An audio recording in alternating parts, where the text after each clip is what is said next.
ومن أحسن قولا ممن دعا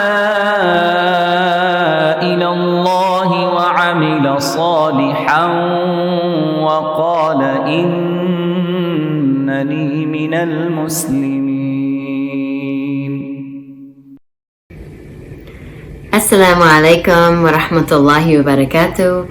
I'm Saadia Yunus, a licensed marriage and family therapist, and today I'm going to be talking to you about tips for peaceful families. I would like to thank Epic Masjid for giving me this opportunity to speak to you all today, to give you some of these tips that will inshallah help us during this time that we're all quarantined with our families. أعوذ بالله من الشيطان الرجيم بسم الله الرحمن الرحيم أشهد أن لا إله إلا الله وحده لا شريك له وأشهد أن محمدا عبده ورسوله بسم الله الرحمن الرحيم. So the three tips, I have three tips for you today to help you in your home with your family members and with your communication with one another. And inshallah, I hope that these tips will help you to lead your home into a peaceful place. So the first tip that I have for you today is to be proactive instead of reactive.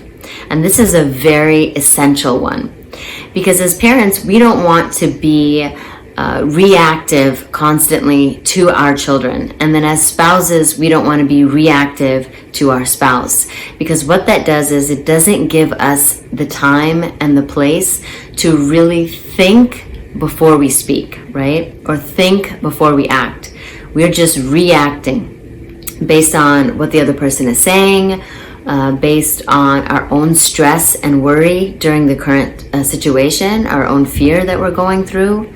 And so if we're reacting to everything, we're not really thinking through. And this can cause a lot of issues. It can cause a lot of relationship issues, and it can cause stress within the home. So it's essential to be proactive. One practical tip on being proactive is to have family meetings.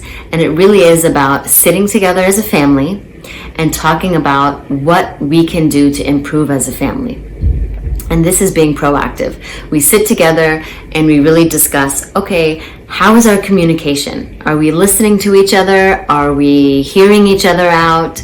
And couples can even do this just one-on-one with each other. But as with families as well, it's important. What can we do to improve our communication? What can we do to make sure that we are including Quran and Sunnah in our days? We can plan for specific activities that we can engage in. You know, salah together as a family, taking a walk outside, and of course keeping the social distancing in mind.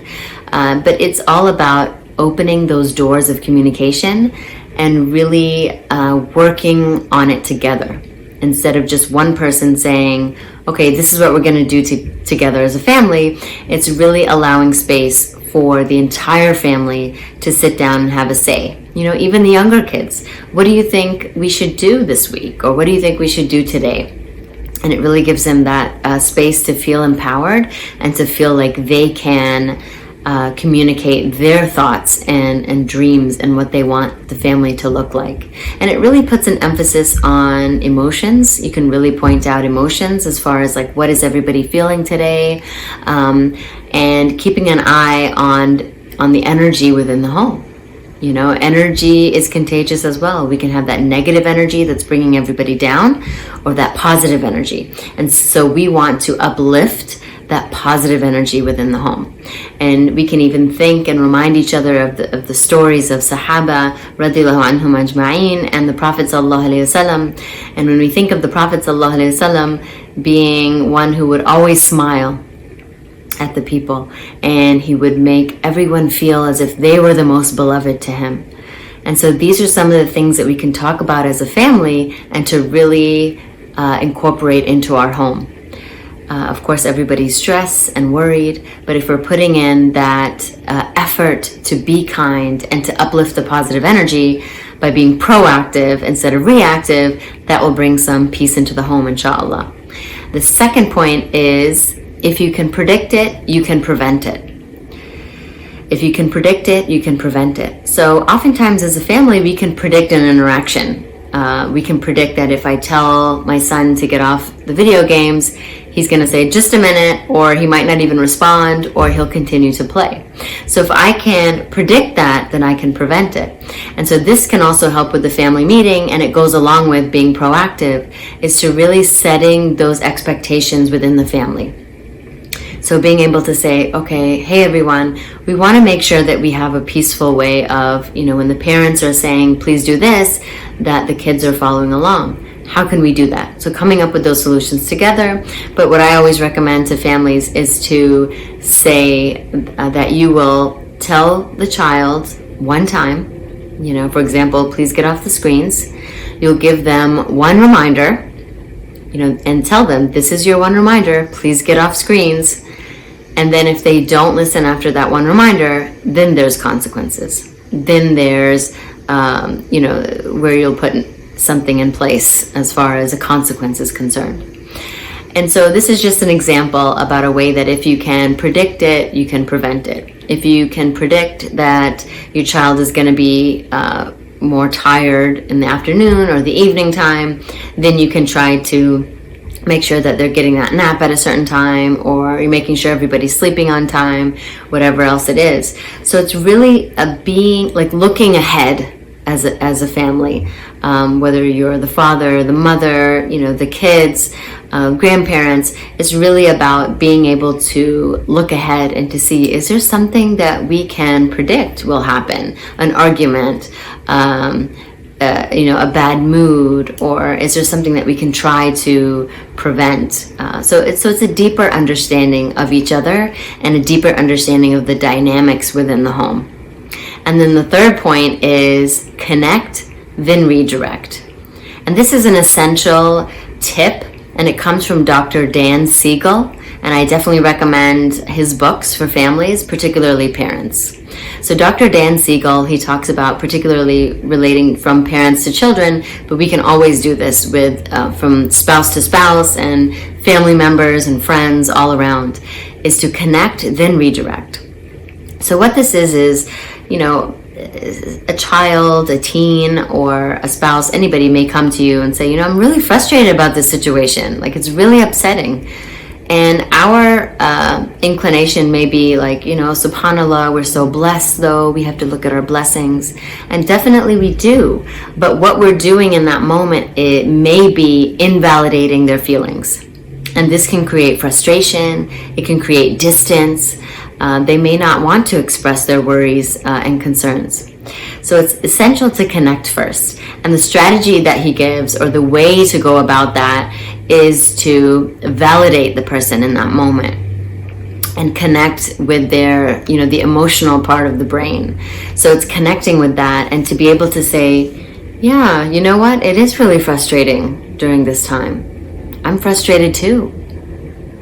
And then you give a pause, and then you allow the other person to continue with their frustration, or to continue opening up to you, or it soothes them so much that now they're able to think with their rational brain. They're able to think about maybe solutions, or to think of their blessings, the blessings of Allah subhanahu wa ta'ala. And so when you've connected with them, now you can be like, yeah, it is frustrating, right? That's the connection. And then what can we do about it? What can we try to think about so that it can take away our frustration? And especially with younger children, it's really allowing them that place of reflection or curiosity. It's giving them that safe place so that they can open up again to us and feel comfortable enough, speaking to us as parents.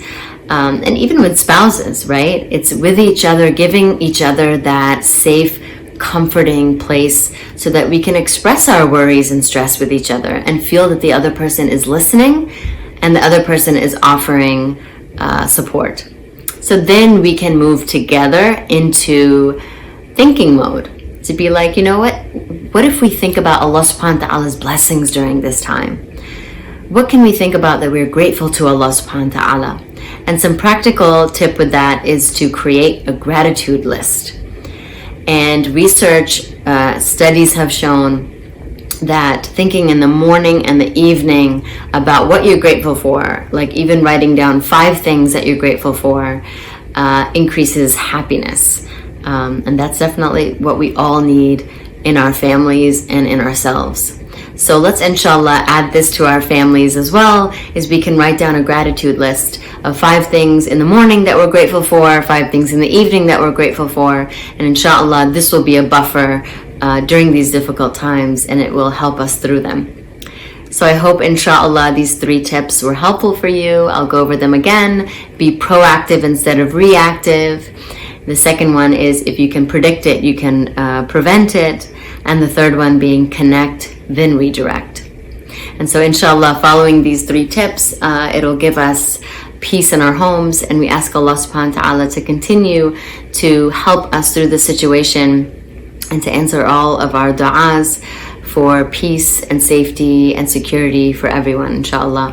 And may He give us peace within our homes. Ameen. Jazakallah khairan, and Jazakallah khairan again to Epic Masjid for giving me this opportunity to reach out to all of you. If you have any questions or concerns, you can always reach me at my website, saadiaziyunus.com, or my email is info@saadiaziyunus.com. I look forward to speaking with you again, inshallah. Assalamu alaikum wa rahmatullahi wa barakatuh. Subhanakallahumma bihamdik. Nashhadu an la ilaha illa ant. Nastaghfiruka wa natubu ilayk. إن الله وملائكته يصلون على النبي يا أيها الذين آمنوا صلوا عليه وسلموا تسليما إن الذين يؤذون الله ورسوله لعنهم الله في الدنيا والآخرة وأعد لهم عذابا مهينا والذين يؤذون المؤمنين والمؤمنات بغير ما اكتسبوا فقد احتملوا بهتانا وإثما مبينا